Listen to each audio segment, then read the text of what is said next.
और पूछना चाहता हूं पुलिस प्रशासन के उन अधिकारी, उस कर्मचारी से कि ऐसी क्या मजबूरी रही आपकी कि आपने धारा 307 हत्या के प्रयास के मुकदमे को एक्सीडेंट में बदला।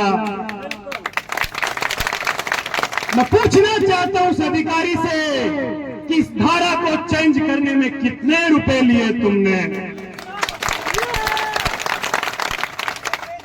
अरे ये तो हमारे गांव में थोड़ा सिस्टम है पंचायती का और ये वो, इसलिए थोड़े से शांत बैठे हैं।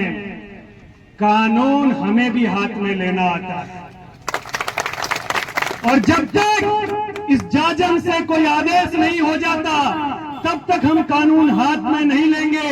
लेकिन पुलिस प्रशासन को चेताना चाहता हूं कि जिन अधिकारियों का ये दोष है कि उन्होंने धारा चेंज करी है, हत्या के प्रयास के मुकदमे को एक्सीडेंट में बदलने की कोशिश करी है, उन अधिकारी को, कर्मचारी को सस्पेंड किया जाए।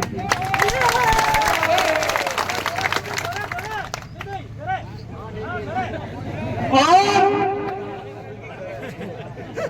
एसपी साहब से मिलने के बाद एसपी साहब ने कहा है कि डिप्टी ओसियां सीओ को जांच दे दी गई है। मैं आईबी और सीआईडी के लोग मेरा रिकॉर्ड कर रहे हैं। मैं कहना चाहता हूं कि डिप्टी साहब को यहां बुलाए, सीओ साहब को यहां बुलाए और जो ये पगड़ीधारी लोग बैठे हैं, ये जोश से लबरेज जो युवा खड़े हैं, इनको आकर के आश्वस्त करें कि इतने दिन के अंदर हम सही से जांच करके और ये जो एक्सीडेंट की झूठी धारा लगाई गई है इसको धारा 307 में बदलेंगे, तब ये धरना उठेगा। ऐसा नहीं है कि ज्ञापन दिया और हा हल्लड़ किया और चल दिए। शिक्षित लोग हैं, सारा कानून कायदा जानते हैं।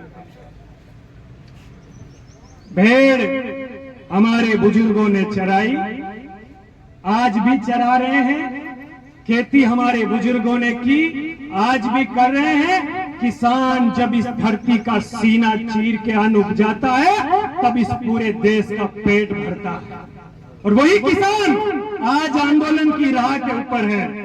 आपको न्याय करना पड़ेगा।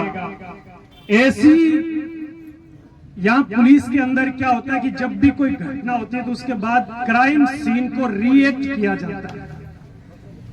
मुझे कोई भी अधिकारी, कोई भी पुलिस का कर्मी आकर के वो क्राइम सीन समझा दे कि इस तरह से एक्सीडेंट हुआ था जिसमें किसी गाड़ी के कोई खरोंच नहीं है और वो पैदल चलता हुआ आदमी के रीढ़ की 4 हड्डियां टूट गई। रीढ़ की हड्डी में 4 फ्रैक्चर है, किसी गाड़ी के कोई खरोंच नहीं है, कोई ब्रेक नहीं लगाया और आधी रात को घर से ले जाके बच्चे को उठा करके उसके साथ अनहोनी घटना कारित की जाती है साजिशन, और उसको आप कह रहे हो कि एक्सीडेंट।